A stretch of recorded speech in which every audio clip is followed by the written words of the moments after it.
Hey everyone, welcome back to Threaducation. Today we're back with a video that a lot of you have been asking for. Asspizza is hands down one of the biggest names to have come out of the New York streetwear scene, and in this video we're going to be looking at how he made a name for himself, as well as all of the crazy things that have happened to him along the way. So without further ado, let's get into it. This is the Asspizza Story.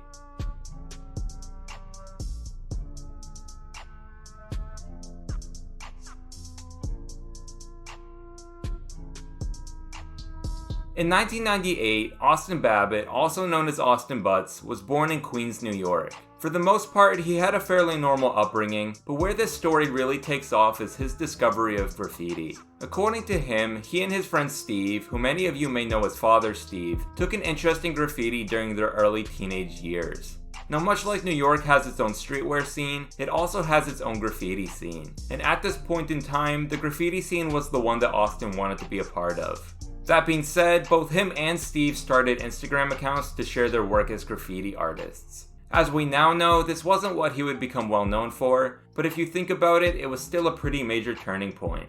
This was his first real adventure into the world of social media. Even though he hadn't yet made his way into the world of fashion, he was beginning to put himself out there, and sometimes that's all it takes to get noticed. Having had some success with the Instagram account for his graffiti, Austin decided to make an Instagram account for himself. When creating the account, he randomly picked the username Asspizza, so yes, that is where the name comes from. His first few posts on the account were basically just him hanging around in New York, and while that might not seem too crazy, it was enough to catch the attention of Luka Sabbat. Nowadays, Luka is a well-known model and actor, but back then, he was just another kid in the New York streetwear scene. He was, however, beginning to build a decent social media following thanks to some of his high-end fit pics, so when he saw Austin's Instagram and decided to shout him out on Twitter, it gave him a boost in popularity that he hadn't been expecting. Much like Austin's decision to pick the username Asspizza, Luka's decision to give him a shoutout was random. But it's a good thing he did because in hindsight, that's really the moment that jump-started everything. Don't get me wrong, he still had a ways to go, but he now found himself in a very interesting position.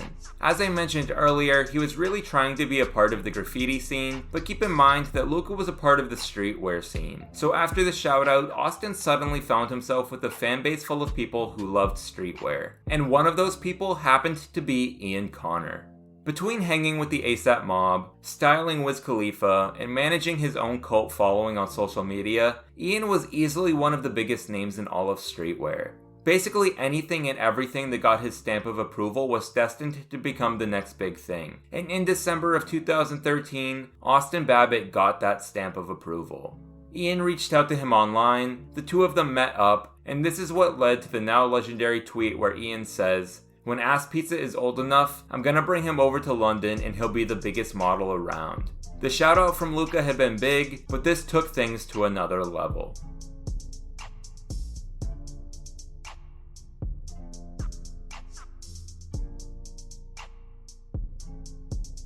After the shoutout, Austin developed what I like to refer to as the Ian Connor effect. What I mean by this is that in the eyes of his fans, he could do no wrong. Basically everything he wore became cool just because it was him wearing it. In fact, in a 2014 interview, he reflected on how weird it was that people were calling him an icon for wearing the same jeans every day with a random t-shirt. As weird as it was, this had become his new reality, and in hindsight, this was just the beginning. 2014 was a very important year for him, and one of the reasons for this is that it was the year that he first began customizing clothes.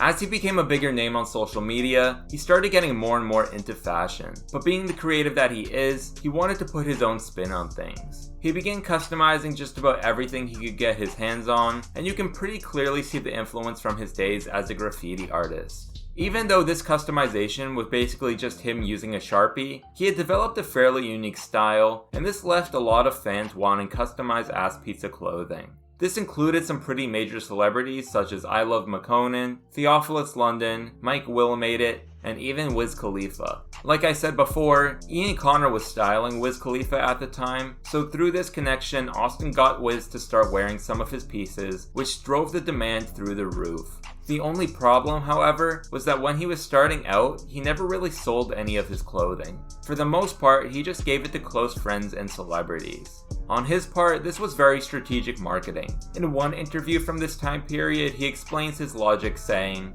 If I sold it, probably no one would want it. What this did was make the resale market the only market where you could buy Asspizza clothing, so the only people who actually had Asspizza clothing were either his friends, celebrities, or the fans dedicated enough to pay resale prices. In terms of building a brand, that's pretty genius. But if he wasn't making a ton of money from selling clothes, how was he able to fund this whole operation? On one hand, he recalls that he used to trade some of his customized pieces for pretty much whatever he wanted. So basically, he could customize a plain white t-shirt, trade it for some rare Supreme, customize the rare Supreme, and so on. On the other hand, during his No Jumper interview, he also recalls that he and his friend basically used to run a fake webcam show to trick random guys into sending them money. A bit weird, yeah, I would say so, but apparently they made thousands of dollars doing it, so hey, whatever works. And at the end of the day, his desire to make clothes was never really driven by money. He wasn't afraid to take a $1,000 Supreme hoodie and draw all over it, and between an appreciation for his art and a bit of shock value, these were the types of pieces that tended to go the most viral. Speaking of which, Austin was becoming so popular that he was beginning to get attention from people outside of the New York streetwear scene. And this leads us to what I think is one of the weirdest fun facts from this entire story. According to him, in 2014, the singer-songwriter Lorde unexpectedly followed him on Instagram. As a fan of her work, he reached out to introduce himself, and in response, she invited him and his friends to appear in the music video for her song Yellow Flicker Beat, which was made for the Hunger Games soundtrack. They of course agreed, and so they went over to New Jersey where the video was being filmed. Even though his appearance is very brief, you can actually see Austin in the video as he and his friends stand in a circle pointing flashlights at Lorde. Now, it's not like this was a major turning point for him, but it was a pretty cool opportunity, and like I said before, he was beginning to take a step beyond the New York streetwear scene and into the world of popular culture. As a matter of fact, this was around the time that the Fader magazine stepped in and decided it was time to document Austin's story. In November of 2014, they published an article detailing his rapid rise in popularity. All things considered, this was a pretty big moment for him. There he was, just 16 years old, still in high school, having a major media company tell his story to the world. He already had a cult following, but this really helped push the name Asspizza into mainstream popularity. Keep this Fader article in mind, because as great as it would actually become the center of a major controversy. We'll talk about that more in a bit, but in the meantime, following the Fader article, he was on the verge of his biggest breakthrough yet. In early 2015, Austin was featured in Rolling Stone magazine. Now, it goes without saying that this was a major milestone in his career, because as we all know, Rolling Stone is one of the most prestigious publications in the world. In fact, it's so prestigious that one might wonder how a 16-year-old kid from Queens, New York caught their attention. Well, the title of the feature was Enter Asspizza's Weird World of Cult Teenage Fashion, and that's what the piece was really focused on, the cult of teenage fashion.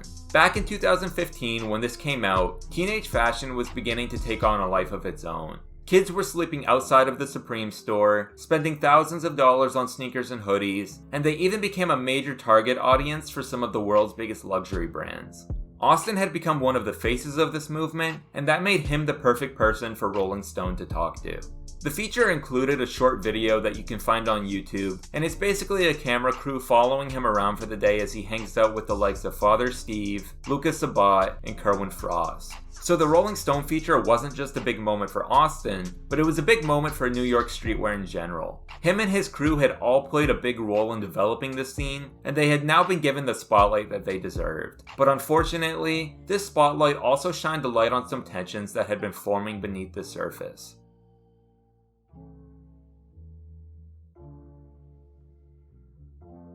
Thanks to the Rolling Stone feature, 2015 was a great year for Austin, but it was also the year that he was forced to face the downside of fame. And this brings us back to the Fader article. You see, the Fader article was his first big look, and it probably would have never happened if it hadn't been for the Ian Connor cosign. For that reason, Ian was apparently very upset by the fact that there was no mention of him in the article. Now, in Ian's defense, he did play a big role in making Austin famous, but in Austin's defense, the journalist who wrote the article doesn't really ask him about how he became famous, and instead they mostly focus on his personal life, opinions on social media, and of course his interest in clothes. Now, could he have gone out of his way to mention Ian? Yeah, he probably could have. But was it a sign of disrespect that he didn't? I personally don't think it was. Regardless, Ian saw it differently. On the day that the article came out, he went on a Twitter tirade against Austin, and this was the start of their beef. But things didn't really escalate until later in 2015, and I have to think that Austin's feature in Rolling Stone may have played a role in that. A few months after the Rolling Stone feature came out, Ian took to Twitter yet again to let the world know how he felt, and it turns out Austin got the message loud and clear. Not long after this, John Ross released this video on Twitter. Sorry, Ian. I'll leave y'all alone. Love y'all. Thanks, Ian. You helped me in the beginning. I'll leave y'all alone. Obviously, this video seems a bit awkward, and it doesn't really come across as sincere, so what actually happened here? Well, in December of 2015, Austin released a YouTube video explaining the entire situation. And according to him, Ian promised to let the entire issue go if he sent him an apology video. So that's exactly what he did. He recorded the video we just watched, sent it to Ian, who assured him it would remain private, and shortly after, it made its way onto Twitter. Looking back now, it seems like Austin was willing to do whatever he had to in order to move on from the situation, but I guess Ian saw it as an opportunity to take revenge, and so that's what he did. Since the apology didn't end things the way that he expected it would, Austin concluded his explanation video by challenging Ian Connor to a boxing match. That boxing match never happened, but we did get the now infamous fight between Playboi Carti and Kerwin Frost. So what do Carti and Kerwin even have to do with this? Well, it just so happens that Austin and Kerwin were hanging out one day when they got word that Ian and Carti were coming through. When they showed up, Carti started throwing hands in Ian's defense, and Kerwin started throwing hands in Austin's defense. I'm not sure why Ian and Austin didn't just fight each other, but I guess this got the job done because this was pretty much the end of the beef. From what I can tell, the two of them have since settled things privately, and on April 28th of 2021, Ian even posted a screenshot on his Instagram story showing that he was on FaceTime with Austin. Personally, it makes me happy to see that they're on good terms, because I think the beef was really just the result of a misunderstanding to begin with. And if we're lucky, we might even get to see an Asspizza Story collab in the near future. So even though this whole controversy was sort of a mess, it appears to have turned out well. And it also highlighted something very important that I want to talk about, which is the friendship between Austin and Kerwin.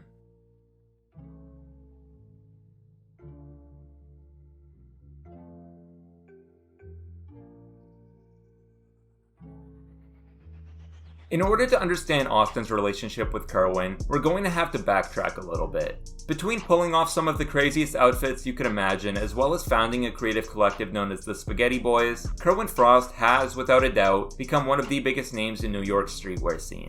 The two of them met fairly early on in the scene, and it was under some pretty interesting circumstances.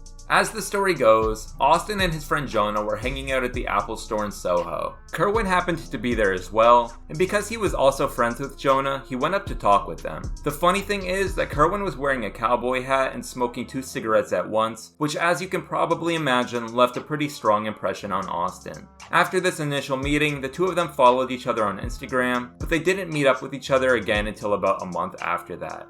From this point forward, they began working on some projects together, and that's when Kerwin invited Austin to be a part of the Spaghetti Boys. The Spaghetti Boys are a creative collective founded by Kerwin Frost and Ray Martinez. Over time, the group has expanded to include honorary members like Luka Sabbat, White Trash Tyler, Corey Hauk, Sheck West, and of course, Austin. Together, they would do things like DJ, host events, parties, make clothes, basically anything they wanted to. Through their time spent working together, Austin and Kerwin became close friends, and in 2015, the strength of their friendship was put to the test. Now, we already talked about how Kerwin defended Austin during the Ian Connor beef, but just a few months later, it was Austin's turn to defend Kerwin.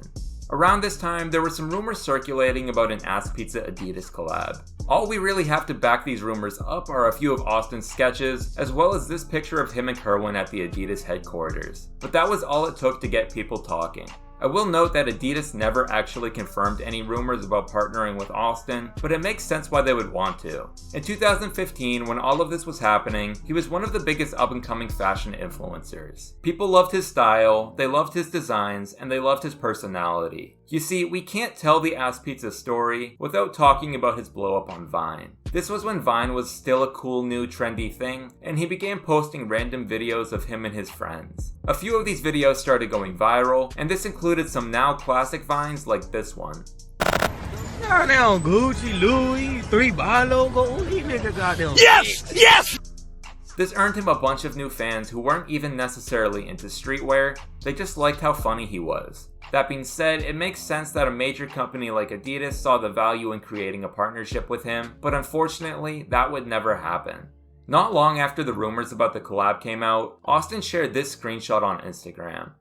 As you can see, he received a message from someone saying, "If you want to collab with Adidas, don't chill with Kerwin, and I'm serious." We don't know who sent this message because the name is cropped out, but if you ask me, the whole thing is a little weird. Whoever did send this message presumably had the power to decide whether or not Austin got the Adidas collab, and why anyone working at Adidas would have a problem with Kerwin is beyond me. In fact, Kerwin would get his own Adidas collab just a few years later, so it's not like he has a bad relationship with the brand.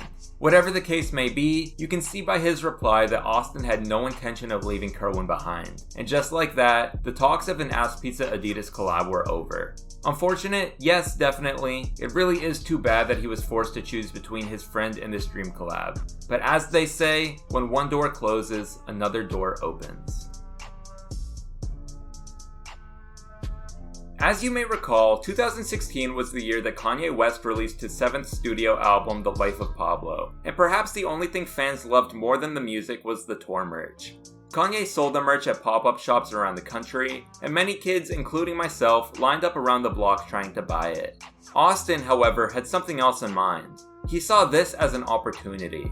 When he heard there was going to be a pop-up in New York, he took a look at the merch designs and started screen printing his own bootleg versions. Bootleg might not be the right word, however, because he wasn't just making replicas of the merch you could buy at the pop-up. He was basically just using the same font and printing it on blank tees. Once the tees were made, he pulled up to the line outside of the pop-up and started selling them at prices far lower than the actual merch. So first off, let me say that I wouldn't recommend you go out and try something like this, because you have to remember that Austin was already a well-known figure in the New York streetwear scene by this point. So it's not like this was just some random guy trying to sell some bootlegs.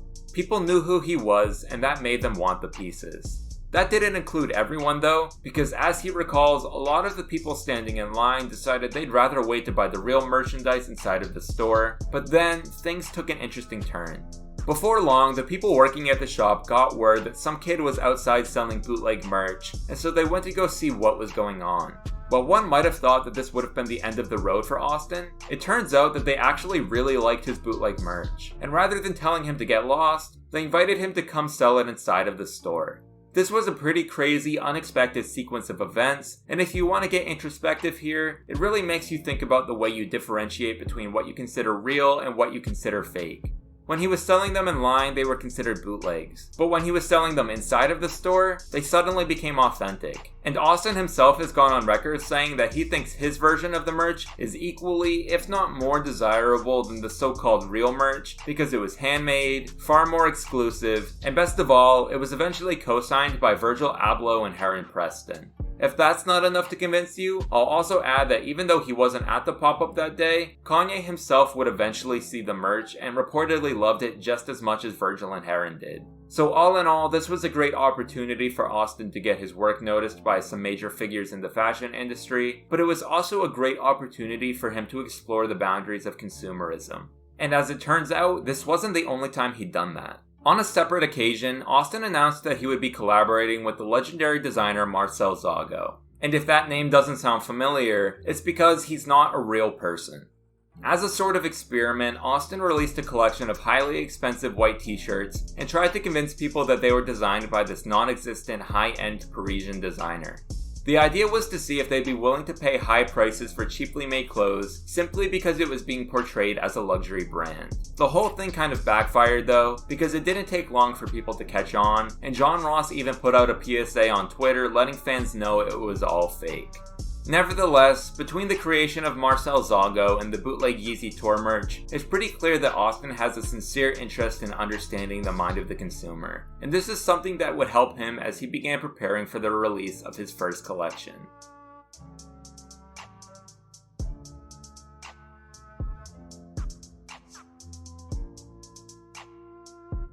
In 2017, Austin released his first real collection under the brand name of Asspizza. The name of the collection itself was Stop Pretending FGNF 730. The FGNF is a reference to FGNF Nitin. Nitin, as well as another person named Sean Barrera, were key business partners of Austin's when he was first launching the brand. But not long after this, they would all have a major falling out. It's not exactly clear what happened because both sides will tell you different stories, but from what I've been able to gather, Austin was accused of saying some racist things and more generally just talking behind people's backs. In an Instagram Live, he refuted all of these claims, saying that it was just a misunderstanding, but regardless of what actually happened, it was the end of his partnership with Nitin and Sean. Now, as I was saying, the other part of the collection's name was 730. He's been asked in interviews before what the number means to him, but he wouldn't go into much detail. However, from what I've read, the belief is that it's a reference to the New York Police Code 730, which is used when responding to people with mental disorders. From this original meaning, it sort of becomes slang for calling something crazy, and so that might explain why Austin has adopted the number. Keep 730 in mind, because we will actually be coming back to it later, but for now, let's get back to the collection. Most of the pieces featured his signature logo, and some of the standouts included a patchwork bag as well as a pair of Timbs. Now, even though everything was going great for the brand, he did run into a few problems. Most of the first collection was made to order, meaning that they wouldn't actually make the products until people purchased them. The issue here is that Asspizza clothing is all handmade and highly customized. Austin and his team, which includes Tyler Webb, handpick materials, hand-stitch everything, and even print the graphics using their own screen printing machine. So as you can imagine, it takes a long time for them to make the pieces, and this means it takes a long time for customers to receive their orders. Many of the die-hard Asspizza fans were fine with this because they understood all the work being put into the clothes. When some customers felt like it was taking too long for their orders to be shipped, they started accusing Austin of scamming them and began seeking refunds. Not only did this hurt his brand image, but he actually had his PayPal account deactivated in the process. As someone who makes a living selling clothes online, this was a major setback, but he didn't let it stop him, because in 2018, he announced the No Shipping Tour. The No Shipping Tour was Austin's way of avoiding the online retail model. He couldn't sell online, and he didn't have a storefront, so he decided to drive around the country and sell his clothes at meetup events. In a lot of ways, this reminded me of the early days when he just customized pieces for his friends. Back then, you couldn't buy his work online, and if you really wanted it, you had to find a way to get it. The same was true for the No Shipping Tour. If you really wanted Asspizza clothing, you had to drive out to the meetup and buy it from Austin himself. While I'm sure he'd agree that this wasn't the easiest or most profitable way to do things, he was really just making the best out of a difficult situation. And I have to imagine that bringing all of these fans out together in an in-person event only served to make his cult following even stronger. Now, before I move on, the last thing that I want to mention from this whole time period of him launching the brand Asspizza is that on several occasions, he also teased the launch of another brand called Blanket. According to him, Blanket was supposed to be a higher end label that leaned less towards streetwear and more towards designer, but this time without the help of MARCEL ZAGO. Unfortunately, nothing ever really came of this. All he ever did was make an Instagram account for the brand, and the only picture on the account is a bottle of bleach that he posted in 2019. So even though Blanket doesn't appear to be something that he's actively working on, make no mistake, because he is always working on his next big idea.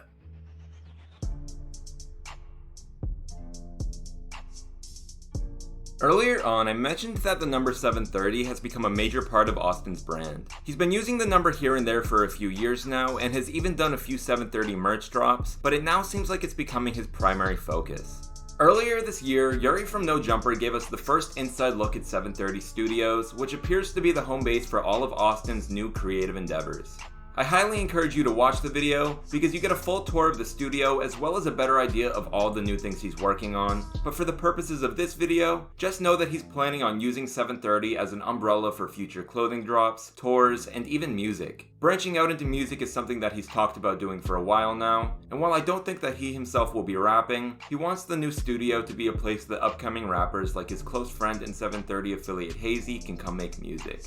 Then one other thing I just wanted to point out while we're talking about 730, you may have noticed that Austin's going super hard with the Carl's Jr. logo lately. From what I can tell, he just likes using the logo, but over time it's become synonymous with 730, and you can see it printed all over the walls at 730 Studios. In fact, you can see it printed all over Austin too. On April 23rd of 2021, he shared a photo on Instagram revealing that he had the logo tattooed across his head. If that's not commitment, I don't know what is. But anyway, I'm really excited to see everything that he's been working on.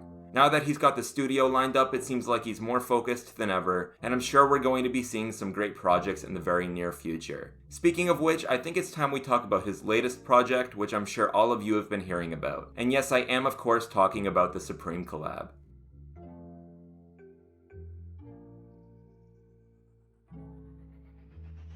On April 5th of 2021, Austin announced that he would be collaborating with Supreme to release a triple box logo. In order to fully understand this, we're going to have to backtrack a few years. As I mentioned earlier, one of the things that he became known for early on in the New York streetwear scene was customizing rare Supreme, and by far his most popular piece was the triple box logo. In order to make this, Austin took the patches off of 2 Supreme box logo hoodies and stitched them onto a third one. This got a lot of people's attention because very few people other than him would have been willing to give up 3 box logo hoodies to have one. But it worked out in his favor because it went viral. This was, in part, helped by the fact that it made an appearance in the Vine we watched earlier. Whether it was on Vine or somewhere else on social media, tons of people started seeing this triple box logo, and when they wanted to know where they could get one, they were led back to Austin. However, they were all met with disappointment because these box logos were not for sale, and as of now, there are only 3 in existence. There's the original one, which he has since lost, the second one, which belonged to XXXTentacion, and then there's a third one, which is going to be placed in one of several mystery boxes that will be sold to fans at some point in the future. So that is the origin story of the triple box logo. Like I said though, this was several years ago, and as you may recall, there was actually a bit of tension between Asspizza and Supreme not that long ago. Back in November of 2020, Supreme debuted a pair of Timberlands that many fans believed were derivative of the Asspizza Timberlands that debuted in 2017. Whatever the case may be, it appeared that this tension had been resolved when Austin announced that he would be partnering with Supreme to release a triple box logo t-shirt. For fans who had followed Asspizza's journey throughout the streetwear scene, this promised to be a true full circle moment. But now here comes the $1 million question. Is this collab real, or is Austin striking back at Supreme? Let me start by saying that I don't know the answer to this question, but there are a few things that seem a little weird. Like I mentioned earlier, he first revealed the triple box logo shirts with an Instagram post on April 5th, and the caption makes it seem legit. He talks about the history behind the collab, and thanks Supreme for finally giving him the opportunity. But as of the time that I'm making this video, the official Supreme account has not posted a single thing about the collab. I admit that Supreme has a reputation of being cryptic, but this seems like the type of thing that they would have been the ones to announce. And the fact that they've said nothing about it nearly a month later raises some red flags. In addition to this, Austin said on Instagram that the collab wouldn't be sold online, and that he would be touring around the country to sell it in person. In the caption we just looked at, he says, "First thing I told Supreme is we have to do something real that gets everyone involved." So in that context, I guess doing a tour makes sense, but remember that he's also done tours for his own clothing before, and to my knowledge, the only time Supreme doesn't release a new box logo on their website is when there's a new store opening. Now all of that being said, there's definitely some weird stuff going on with this collab, but that doesn't necessarily mean that it's fake. And to be fair, there's a lot of evidence that leads me to believe it is real. First off, the shirts themselves look about as legit as you can get, and they even have the Supreme tag on the inside. There's also stickers that come with the collab, and again, they look like legit Supreme stickers. Then, one of the most convincing aspects of this collab is the professionally shot ad campaign featuring Sheck West, which could be found throughout New York City. Again, this looks legit, but Austin has conducted full ad campaigns without permission on several previous occasions, so is this just another one of those occasions? Then finally, there's one last thing that I want to point out, and in my opinion, this is the strongest piece of evidence we have to believe that the Asspizza Supreme collab is not real. In the vlog with no jumper that I mentioned earlier, Austin says this. I'm gonna go on tour the end of this month, and tour is gonna be exciting, bro. It's gonna be all through the Midwest and like middle of nowhere fucking towns and shit, because it's like, kids also don't even have a chance to buy real Supreme. So it's like, those kids in the middle of America don't even have a chance to get real Supreme. So it's like, once they get the Asspizza shit, it's like, oh my god. So is this Austin basically admitting that the Supreme collab is fake? Why else would he be differentiating between real Supreme and Asspizza Supreme? The other thing that this video tells me is maybe he's not even trying to hide the fact that this isn't an official Supreme collab. For a while it seemed like he was, but he's now talking about it openly on camera, so I'm not really sure what to think. And hey, I could be wrong about all of this, and there's always a chance that Supreme could come out tomorrow and confirm the collab. But until then, I encourage you to decide for yourself what you think is going on here. However, I do want to say that regardless of whether this collab is or isn't official, I think that this is a win for Austin. If it is real, then this is clearly a major accomplishment. And if it isn't real, then this is just another continuation of his masterclass in trolling / marketing. In a lot of ways, this kind of reminds me of the St. Pablo tour merch situation. The tour merch that he made was technically not official, but by the end of the pop-up, people wanted his merch more than the so-called real merch. In this situation, the box logos he's selling may or may not be official, but from what I've seen online, there's more hype behind these than anything else Supreme has put out in quite a while. I mean, they're literally reselling for thousands of dollars online, so people obviously see some value in them. And I think if you were to ask Austin himself if the collab is real, he would simply respond by asking who decides what's real and what isn't. Sometimes having something to think about is better than having the answer, so I think that's as good a place as any to leave it.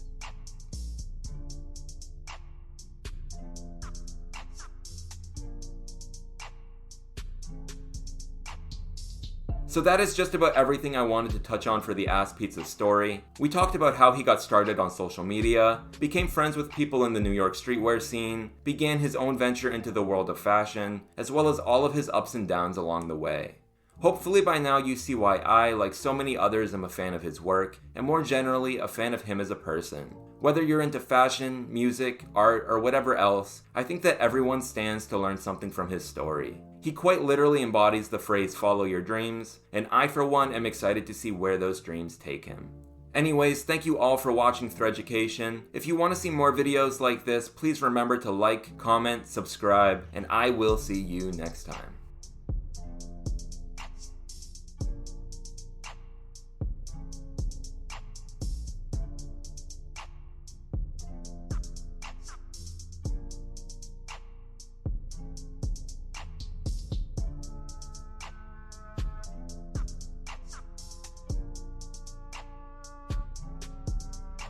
Yes! Yes!